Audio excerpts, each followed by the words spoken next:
اب دوسرا اشکال سنے جی، وہ کہتے ہیں جی عیسیٰ علیہ السلام کے بارے میں قرآن میں آیا ہے، انہوں نے کہا تھا من انصاری الی اللہ، تو قال الحواریون نحن انصار اللہ۔ حضرت عیسیٰ نے خود مدد مانگی ہے جی غیر اللہ سے، اپنے ساتھیوں سے کہ کون اللہ کے لیے میری مدد کرے گا، اور ساتھیوں نے بھی کہا کہ ہم اللہ کے لیے آپ کی مدد کرنے کو تیار ہیں۔ تو اس کا مطلب یہ ہے کہ حضرت عیسیٰ کے صحابہ جو ہیں وہ حضرت عیسیٰ کے مشکل کشا ہوئے نا پھر تو، یعنی حضرت عیسیٰ نہیں مشکل کشا، ان کے ساتھی ان کے مشکل کشا تھے۔ واہ واہ سبحان اللہ۔ اس کا یہ مطلب ہی نہیں ہے، وہ کہہ رہے کون اللہ کے لیے مدد کرے میری دین کے کاموں میں۔ اس میں یہاں کا لکھا ہوا ہے کہ ان کے ساتھی فوت ہو گئے تھے اور وہ قبر پہ جا کے کہتے تھے قبروں سے نکلو اور روحانی طور پر جسد امثالی کے ساتھ آ کر میری مدد کرو۔ یہ بھی ایک نئی ٹرم ہے۔ جو دوسری کہنا نا قاسم نوتوی صاحب 6 سال بعد کس طرح نکلے وہ دیوبند کی صلح کرانے کے لیے بیداری میں، وہ کہتے ہیں جسد امثالی کے ساتھ ایک نیا ان کو جسم ملا تھا تو اسے قبر نکلا ہے۔ اچھا بریلویوں کے بابے نکل آئے تو وہ شرک، دیوبندیوں کے نکل آئے تو توحید۔ اپنی عقل کا علاج کروائیں۔ تو یہ تو بالکل ظاہری اسباب ہے، یہ وہی چیز ہے جو قرآن میں حکم ہے وَتَعَاوَنُوا عَلَى الْبِرِّ وَالتَّقْوَى وَلَا تَعَاوَنُوا عَلَى الْإِثْمِ وَالْعُدْوَانِ۔ نیکی پرہیزگاری کے کاموں میں ایک دوسرے کی مدد کرو، برائی کے کاموں میں نہ کرو۔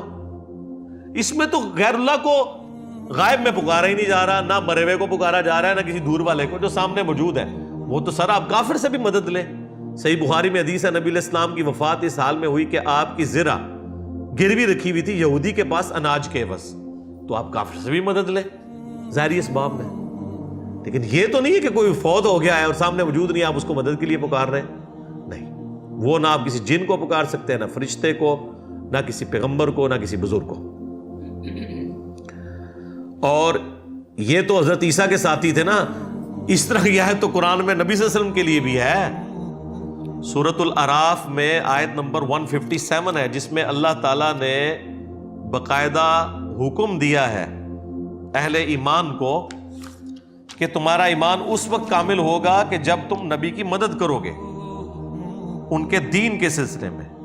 فالذین آمنوا بہ وعزروہ، جو ان پر ایمان لے کر آئے پھر ان کی عزت کی، ونصروہ اور ان کی مدد کی، واتبعوا النور الذی انزل معہ اور پیروی کی اس قرآن نور کی جو ان کے ساتھ نازل ہوا، اولئک هم المفلحون، وہ ہے فلاح والے۔